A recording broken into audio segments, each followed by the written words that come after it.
ya kalau pak yo ko fagau ko so ko mo ko ma finge ye yaso ya o lewa la kapai ko na rena nge fiafi de funga ma la kufuka ya ai mo si fia yo ma solo pe ya ana yo ingo mo fa leingo ka ko ngale de sa ko si si lo mai ka yo ya se va engo ro nga kai nga lu ya le la ko pu ya ku me wo u banga pa ki ngai go vai do ngai na ni ni ya ka ko ka va le ku ai ya ngi ko ngule la fa ma le uma me uma ya si kai ya ko ngi ke rin ka ko ko ya ya mo hu sin ka va le so ka mi si ka ko o truck de fa ngai ya fa ki ngai vai kai ya lo fa ko uma bang wi nga wi ngai aso ya malo fa so ro ku i de si vai ngai ko i me le ngai kam ya mo fa mai ai ya salor ka ko fa wi ngai ha ko la so fu pe au dia se ma ro uma le pom pim la lunga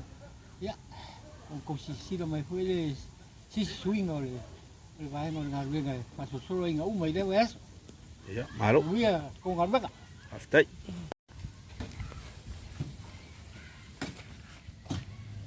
Hello, hi everybody. Good evening. Yo le fiafineras falaile. Ya tong ko si mai ka ko ngarwen ya. Wa pasolo nga pa ba aiga. Ko ko umo ko ko. Ya nga laku le live ka ya wa le wa el pico le. Ya kuwa.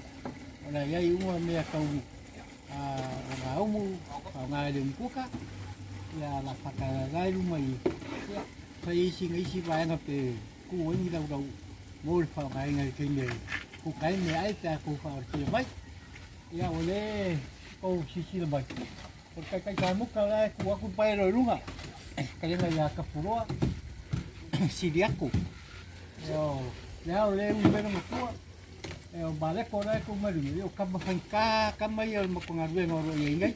kama mau đúng không